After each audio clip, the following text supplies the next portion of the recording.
Hey everyone, John Paul Moran here from GOUSA here at CPAC 2023, and I'm here with Darius Mayfield, the man that ran for Congress. Well, you have a story to tell. You ran 2022 and 2024. What district in Jersey? The 12th Congressional District. The 12th District. Which is now run by Bonnie Watson Coleman.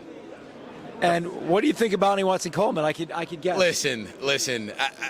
As I've always said, much respect to her for being the first black female congresswoman in New Jersey, so we give you respect. That's about where it stops. She is probably one of the most progressive people in the House of Representatives, believes in things like legalizing all drugs, things of that sort. So she's not representative of District 12 of New Jersey, and she's not even representative of the people that she claims to represent, like those black and brown people in black and urban areas. And the reason I know this is because when I ran in 2022, I knocked on over 6,000 doors in Trenton, New Jersey. Over 6,000 doors in Trenton, New Jersey, and the people let us know they're not a fan of hers. They understand the nepotism that comes with her, the corruption that comes with her, and they understand the lack of tangible results that comes with her, and they're not happy about it. Well, I had to say, I ran for Congress in Massachusetts. I'm not surprised, because in Massachusetts. There you go. There you go.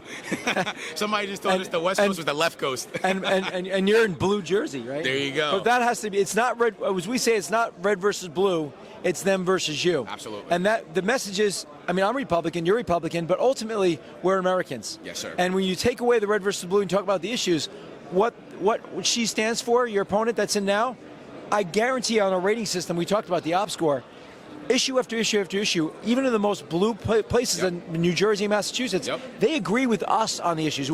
Because the idea of a representative isn't supposed to represent them. It means if they want A and not B, you give them A. If 80% of people want voter ID, what the heck is any representative calling themselves a representative when they're not representing you, you're representing what, another interest, George Soros, or someone lining their pockets, or whatever it is, but that's not being a representative. And so the faster we can get people to understand that you're actually with them and she's against them, then she's out.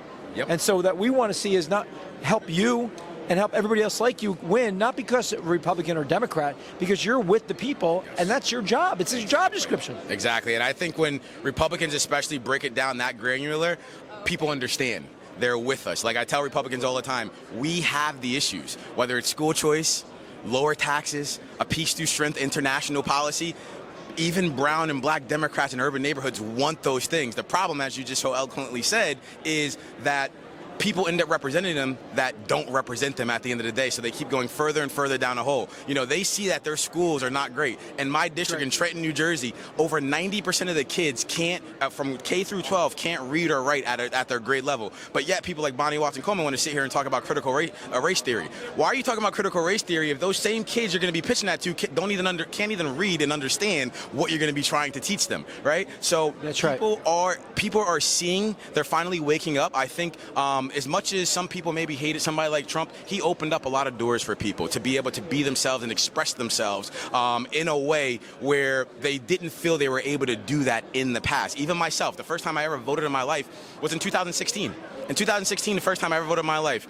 He came down the escalator with Melania. I'm sitting on the couch. I looked at my girl and I said two things. I said, one, that's a real American, and two, that's your next president. Because I could just understand the things that he was saying were the things that even if I was in a black household growing up, that we would talk about at the kitchen table. We would talk about illegal immigration and how it was a detriment to our communities. But now the left has them thinking that they can't even talk about what's really hurting them. And that's why it's just hurting them more and more and more, and people are understanding this. And I happen to think over these next couple of years, as we've already seen, you are going to see a tidal wave of Republican elections. You're going to see a Republican president in 2024. You're going to see multiple Republican governors in 2025. And next year in 2024, you also will see the House flip to Republican once and for all. So I'm hoping you're right from a nonpartisan. GOUSA is nonpartisan. Yes. But I'm hoping you're right because right now, on the issues, Republicans score much higher than average Democrats. That's what it comes down to. And not because necessarily 100% the party label, because John F. Kennedy, from my home state in Massachusetts, got a high score on this. He got the score almost equal to Reagan, over a 4, because back then Democrats loved our country. Democrats didn't hate our Constitution. He was the last good Democrat. And they were populist. So the idea being is I love what you stand for. Can you say, when you mention educational opportunity, right? So would you like this? This is one of the things that's in the scoring system, the OppScore. we break it down. We have no politicization in schools. They should learn English, reading, writing, math, and correct, true history, right? Yes, sir.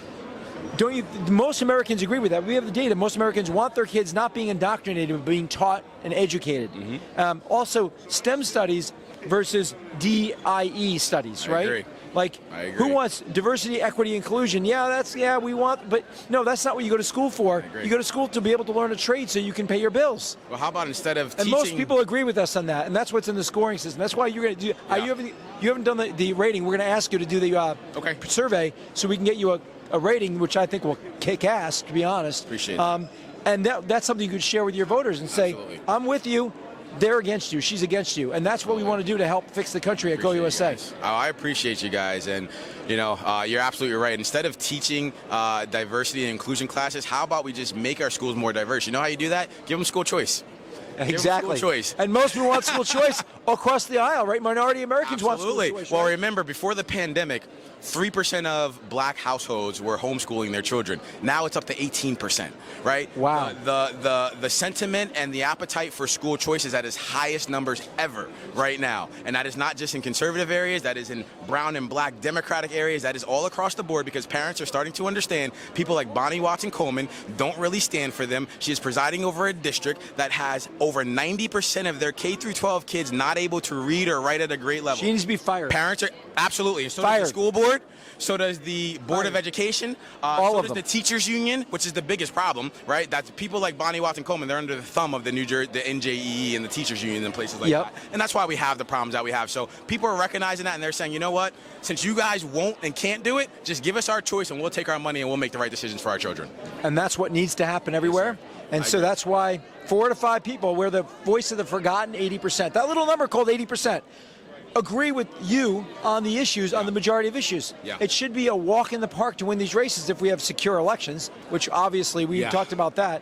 We need to make sure they don't just steal the elections, number one. And then number two, assuming we have fair elections, if people can align what they actually stand for personally, selfishly, with their candidate, right now they're in 2 different universes.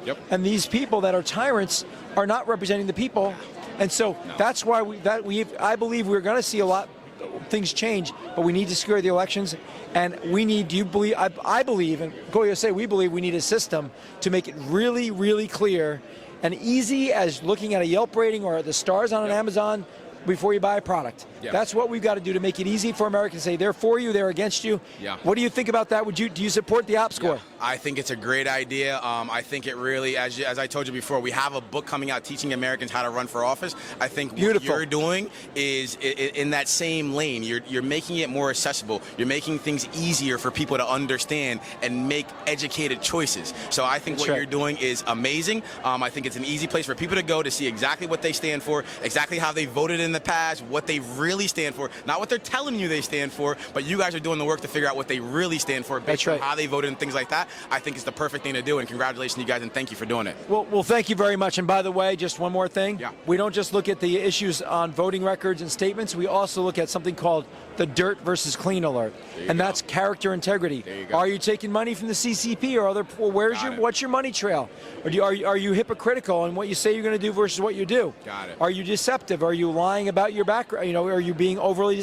These are the things we're looking at. Do you have a criminal record? So we're looking at not only the policy issues, but also the character. And when that gets exposed, I think a lot of people are going to get fired because Americans aren't going to put up with criminals and fraudsters and people taking money from the CCP or wherever else they're getting their money. So we want to expose that. You guys are a part of making America great again. Well, we're trying to. So thank you for running. And, absolutely. And we have your commitment to take the OppScore survey, right? Yes. Send it to me. I'll fill it out. Whatever I need to do, you guys just let me know. And tell our viewers where they can find you to support you. You can go to the website, DariusMayfield4America.com, and that's 4FOR. And again, we have a book coming out, which will be OurTimeToRun.com, and the book is called Our Time to Run. So we're looking forward to that, and we'll be at CPAC in the fall to present that to you guys. Wonderful. Thank you for running. Absolutely. And thank you, man. I firmly believe you're going to win next time. A lot of work, but you got to win. We're not afraid of hard work. Not afraid of hard work. Most Republicans aren't.